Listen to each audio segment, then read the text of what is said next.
The best builds are ones that, whilst extremely simple and easy to execute, don't compromise on any degree of lethality, utility, or survivability. So, a build that can provide near invincibility with 100% ability uptime, aimbotting turrets, and devastating AoE ad clear to smoothly sail through any solo content, dungeon, raid, or Grandmaster feels perfectly fitting of that description. And it is a build exactly like that which I have for you here today. Along with this build comes an emblem giveaway raffle that you can enter simply by liking the video, subscribing to the channel, and leaving a comment down below, along with another emblem being given away whose code is hidden somewhere in the video. So keep your eyes peeled, sit back, relax, and allow me to show you how to construct and play this incredible Warlock build to perfection. There is no better place to start this build than with its exotic armor piece, the Solipsism Exotic Warlock Bond,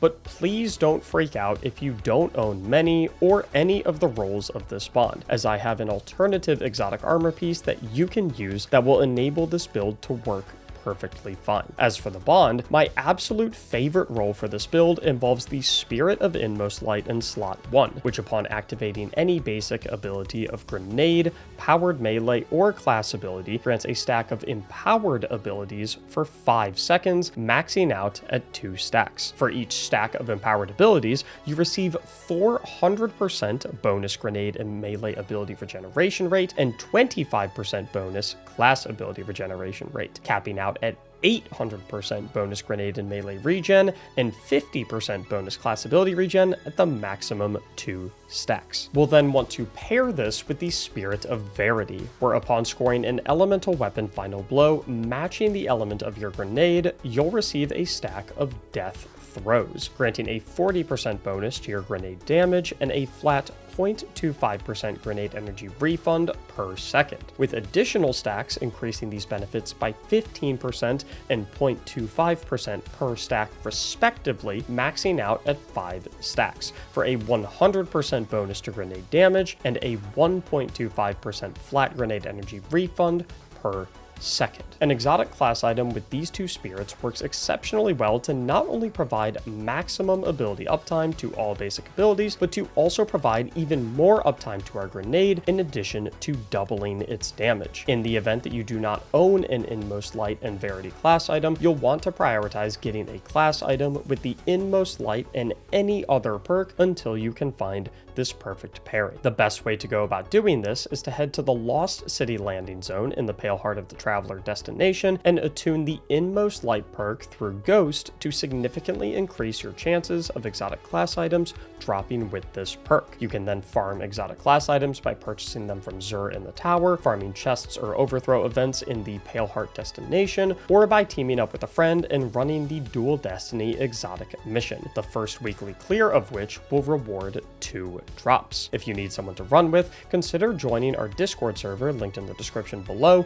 and using the LFG channel to find a player also looking to acquire this exact same exotic class item. In the event that you have no interest in farming for an exotic class item or simply want something to hold you over while you hunt for this combination, using the Verity's Brow exotic helmet will work perfectly fine for this build. For the basic abilities of the build, we'll be kicking things off with the Vortex Grenade, a simple but devastating grenade that pulls all nearby enemies towards it as it continuously deals damage to anything in the void field. Now, considering that the Spirit of Verity or Verity's Brow requires weapon final blows matching the element of your grenade to grant stacks of death throws, in conjunction with the fact that we are using the Vortex Grenade, we will want to use void weapons in our energy and heavy slots for this build as much as possible. My personal favorite primary ammo options are things like the Ancient Gospel or Word of Crota hand cannons, Reckless Oracle auto rifle, and the Recluse or Funnel Web SMGs. But ultimately, you can use whatever void weapons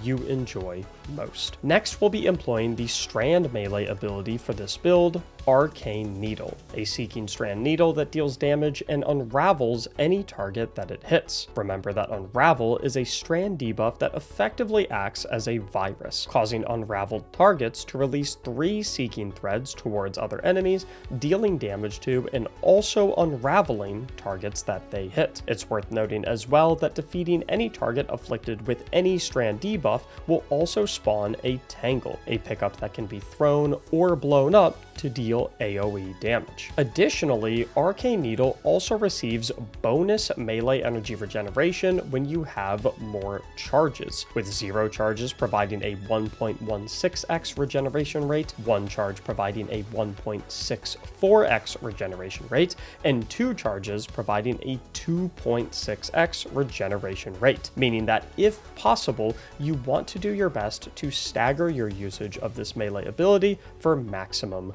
uptime. For our final basic ability, we look to the Phoenix Dive class ability, activatable while airborne to apply 2 stacks of cure, resulting in a 120 HP heal to the user and all nearby allies on landing. But with our first aspect of this build, Phoenix Dive will actually provide a whole lot more when we occupy slot 1 with Hellion, which upon class ability activation grants a Hellion Soul for 20 seconds, a solar mortar turret that lobs solar projectiles that deal damage and apply 30 stacks of Scorch to enemies hit. Slotting in for aspect number 2 is arguably one of the strongest aspects in the entire game, Feed the Void, which grants an enhanced version of Devour upon landing any ability final blow, such as a final blow with our Vortex Grenade, Arcane Needle, or even our Hellion Soul turret. This enhanced version of Devour ensures a full 200 HP heal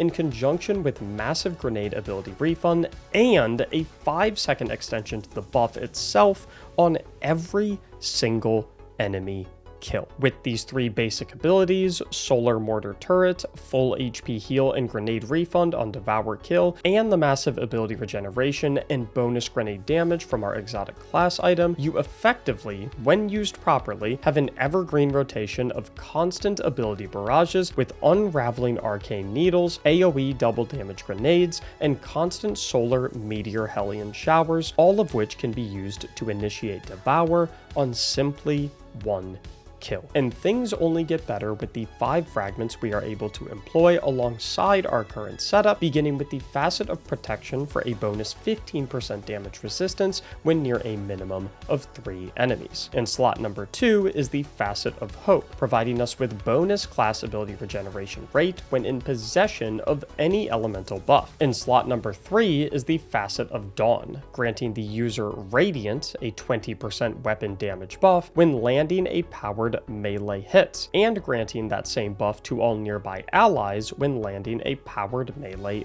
final blow, readily available for us to activate at any time with any one of our 3 melee charges. Moving to slot number 4, we have the Facet of Dominance, enabling our Void Grenades to apply the Weaken debuff to any enemies that it hits for 6 seconds, increasing any damage that they receive by 15%. Finally, we round things out with the Facet of Purpose, awarding an elemental buff on Orb of Power pickup depending on the element of your super, granting Woven Mail for Needlestorm, Void Overshield for Nova Bomb, Amplified for Stormcaller, Frost Armor for Winter's Wrath, and Restoration for Song of Flame. Speaking of your super selection, you have 2 choices here depending on what type of content you are doing in conjunction with what type of elemental buff you want to receive from the Facet of Purpose. For any content where you want an emergency panic button for on-demand 90% damage resistance, a team-wide Scorching Round buff for all allies in boss DPS scenarios, and restoration from Orb of Power pickups through the Facet of Purpose, you'll want to lock in Song of Flame. In instances where you want to be more offensive, however, with significantly more burst and a larger health bar thanks to Void Overshield, you'll instead opt for the Nova Bomb. As for the armor mods for this build, we'll kick things off on the helmet with a Void or Harmonic Siphon mod, depending on your super choice, for Orb of Power generation on Void Weapon multi-kills, along with a Heavy Ammo Finder and, if energy permits,